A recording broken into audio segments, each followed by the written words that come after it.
Hey everyone, this is Chris, just doing another quick thoughts video.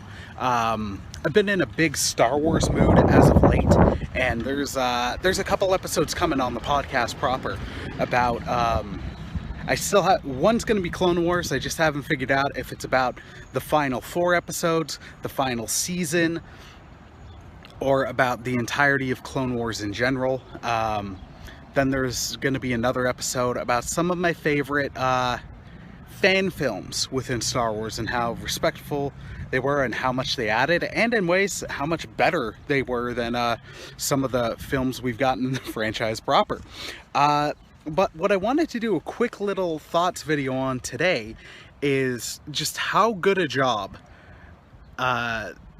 Disney, I guess, Disney and everybody at LucasArts, whoever's rocking those things, say what you will about some of the other stuff they've done, but what I gotta give them so much credit for is how they have actively restored the menace that is Darth Vader.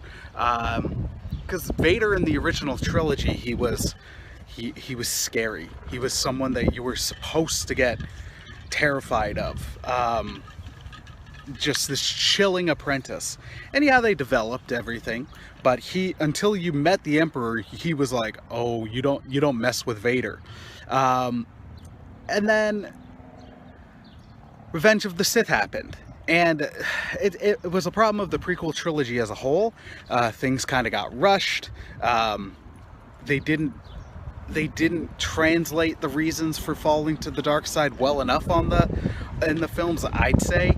The Clone Wars show has done a tremendous job of remedying that and expanding upon it greatly. And then that moment, I think, that really did damage, as much as I was excited to have James Earl Jones back. And even though the preceding moment of it was fine, where it's like, well, yeah, he's getting his cybernetic legs, they're going to be heavy as heck, he's going to be walking for the first time, I don't care that it's Frankenstein's monster here, this makes sense. But then we got the no scream, and that, I think, undid a lot of Darth Vader's image. And since then, in other video games like The Force Unleashed, they did a good job, but at the same point, it was like Vader was being trifled with. He was like, you beat him, and then the Emperors were like, now kill him, and replace him, which is in line with Palpatine, but it lessens Darth Vader. But then they've gotten a lot better at this. Vader, out of the limited I've seen him in Rebels, he is a force of nature. Everyone is terrified of him. The episodes he shows up early in Rebels Season 2, like, nobody stands a chance. And that's how he should be. Like, everybody's just like, I feel cold, I feel the anger. They get chilled, and they know they're screwed. They know they don't stand a chance. They'll try, but they know they don't stand a chance. Then the two in particular that did this amazingly were, there's also been some fan stuff.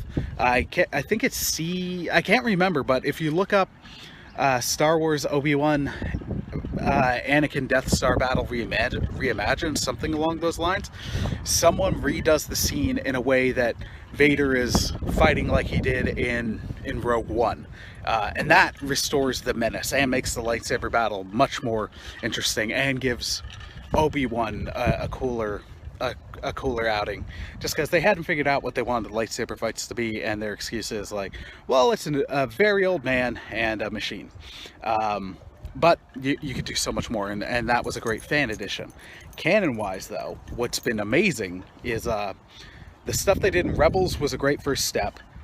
Rogue One, the hallway scene, that is the standout of the movie. Now, I like Rogue One a lot, but that hallway scene, you're on the edge of the seat. You are gleefully terrified all at the same time, just because you're like, oh my gosh, this is what I've wanted. Give me a movie. Give me 2 hours of Vader just wrecking nameless rebels, terrifyingly. Like, that was so good, and that got people amped. And then another part, in particular, another one that did this amazingly was Jedi Fallen Order. Now, I like the game a lot. I understand some of the criticisms it has, but I'd say for the most part it's been a good hit. But then if you haven't seen it, spoilers, but the game's been out for over a year, so whatever. The scene where Vader shows up at the end, you've just beaten this main Inquisitor, who you're like, this is my final boss fight, and then Vader suddenly shows up, and that character gets chills. The use of both original trilogy and prequel music was outstanding. The mood changes, it gets cold, all the characters are scared but not over the top scared, and then you have to fight Vader, but you don't have a chance. You know you don't have a chance. The moment where he flicks one character away as they're lunging at him, I kind of wish they kept that character dead. I get why they didn't, and it's a nitpick, but that part was, the impact was insane. But they're presenting Darth Vader in all the right ways again.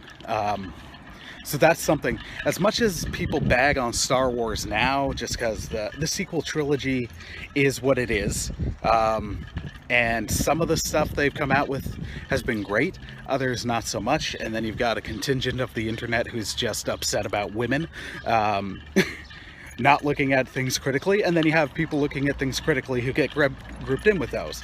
So what I'm trying to look at is some of the positives. Everybody's writing off the Disney Star Wars stuff, but some of the stuff they've added and redone to the canon has repaired damage that was done well before they got it, and they deserve credit for that.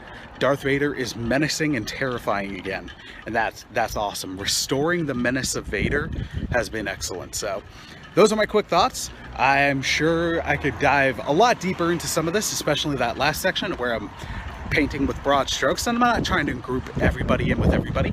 I hope y'all know me enough to know that I'm not doing that, but just wanted to do this video. Hope you're all having a wonderful day. Take care, and God bless, my friends. Peace!